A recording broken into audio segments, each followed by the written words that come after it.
बिस्मिल्लाहिर्रहमानिर्रहीम। आज बात करेंगे तिल और तिल्ली के हवाले से।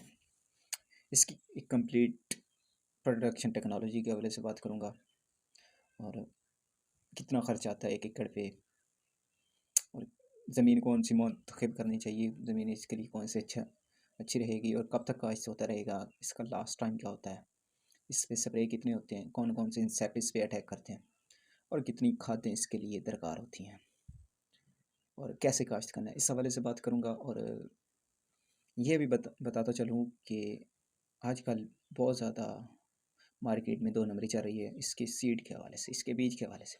इस हवाले से भी आप लोगों से आगाह करूँगा और इसकी मार्केट क्या है और ये आप एक एकड़ से कितना कमा सकते हैं इस फसल से और कितना खर्च आ सकता है और कितना कमा सकते हैं। तो इस हवाले से इस वीडियो में बात करूँगा और इसकी कंप्लीट एक प्रोडक्शन टेक्नोलॉजी के हवाले से भी बताऊँगा। काश्तकार हजरात भाई, इस चीज़ से मतवज्जो हूँ कि आजकल मार्केट में दो नंबरी सीड फ़रोख्त किया जा रहा है, उससे बचें खुदारा। क्योंकि आजकल लोग बहुत ज़्यादा कह रहे हैं कि हाइब्रिड बीज है, ये है, वो है, फलाना है, लेकिन वो नहीं है हाइब्रिड। 3-4 वैरायटियाँ हैं। एक तो है TH6, एक है TS5, एक नायाब है, एक अनमोल तिल वैरायटी है।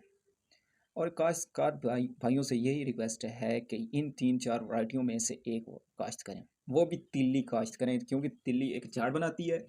जितना झाड़ बनाएगी उतना ज़्यादा वो उतनी पैदावार आपकी बढ़ेगी।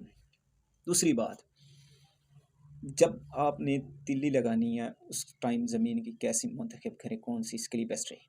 ये ज़मीन मुंतखब करें जहाँ पानी खड़ा ना हो, ज़मीन हमवार हो, पानी रात को लगाएं सुबह तक उसमें पानी ना हो, क्योंकि ये पानी से मुरझा जाते हैं पौधे, ये मर जाते हैं और ग्रो नहीं करते। ठीक है, ज़्यादा पानी इसमें खड़ा रहना इसलिए मुनासिब नहीं है, प्रॉब्लम पैदा होती है। दूसरी बात, ज़मीन की तैयारी कैसे की जाए, ज़मीन की तैयारी के दौरान कितना खर्च होता है। ज़मीन की तैयारी की डबल रोनी करनी चाहिए। एक रोनी इसलिए इजाफ़ी करवाना चाह रहा हूँ क्योंकि जब आप एक रोनी कर लेंगे, उसके बाद हल वगैरह चला लेंगे, उसमें जो वीड्स वगैरह जड़ी बूटियाँ उगेंगी वो तल्फ़ी कर ली जाएंगी और दूसरी बार जब सोइंग करेंगे उस टाइम आपकी प्रोडक्शन टेक्नोलॉजी और कॉस्ट प्रोडक्शन पे थोड़ा इजाफा तो हो जाएगा, लेकिन उसमें आपकी जो जड़ी बूटियाँ ख़त्म हो जाएंगी, उस टाइम परेशानी का बहस नहीं बनेगी।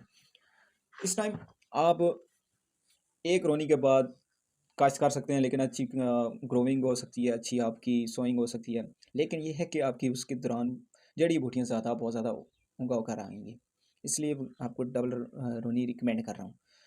दूसरी बार, इसकी बीज की शरह 2 से 3 kg पर एकड़ इस्तेमाल करना चाहिए, चाहे आप छटा कर रहे हैं, चाहे आप नालियों पे लगा रहे हैं, चाहे आप चौपा लगा रहे हैं। और तीसरी बात, जब आप काश्त कर रहे हैं उस टाइम एक DAP की बोरी लाजमी देनी चाहिए। DAP की बोरी एक लाजमी देनी चाहिए। इस टाइम तकरीबन 14,000 की बोरी है, लेकिन आपकी सोइंग टाइम 20 से 22 हज़ार रुपया खर्चा आ जाएगा।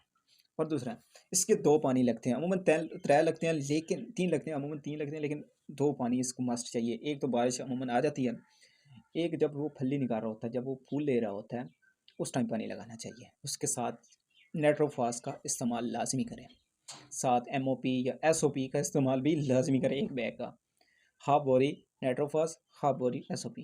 और जब दूसरा पानी लगाएं तो उस टाइम भी ये हाफ नाइट्रोफॉस और हाफ SOP और सल्फ़र का भी इस्तेमाल इसमें लाजमी करें, क्योंकि सल्फ़र फंगस के खिलाफ मुदाफ़ियत पैदा करता है, फंगस से बचाता है और ज़मीन को भुरभुरा करता है और जिससे पौधे के अंदर डिफेंस के तौर पर काम करता है, इसलिए सल्फ़र का भी इस्तेमाल लाजमी करें। थर्ड बात यह है कि आपकी एक एकड़ की जो कॉस्ट प्रोडक्शन है तकरीबन 40 से 50 हज़ार है, तो इसके 3 स्प्रे होते हैं, 3 से 4 होते हैं। ज़्यादा जो मैंने पिछली बार काश्त किए थे उस पे ज़्यादा किस जेसेट का बहुत ज़्यादा अटैक था, सुस्त तेले का ज़्यादा बहुत अटैक होता है और दूसरा सूंडी का और सफ़ेद मक्खी का होता है, लेकिन इतना खास नहीं होता, लेकिन जो ज़्यादा नुकसान देता है वो सुस्तेला और सूंडी देती है। बस 3 स्प्रे वो होते हैं, 2 मतलब एक SOP, एक नाइट्रो, एक DAP, एक सल्फ़र का। बस इतना खर्चा है, 40-50। और इस एक एकड़ से आप 2 से 4 लाख रुपए कमा सकते हैं। 20 से 25 मन आराम से इसकी पैदावार ले सकते हैं। ठीक है, ये इसका कम दुरानी है। इसके बाद आप मक्की भी लगा सकते हैं, धान भी लगा सकते हैं और आलू भी लगा सकते हैं, लेकिन ये 3 मंथ की दुरानी फसल है, इससे ज़्यादा से ज़्यादा पैसा कमा सकते हैं आप। ना मक्की काश्त करें, ना कुछ, ना परेशानी। ये नकद आवर फसल है, ये बिक जानी होती है। और अल्हम्दुलिल्लाह मैंने 1 एकड़ से 4 से 5 लाख रुपए कमाए थे, जो मैंने पिछले साल अब खुद काश्त किए थे। Thank you so much.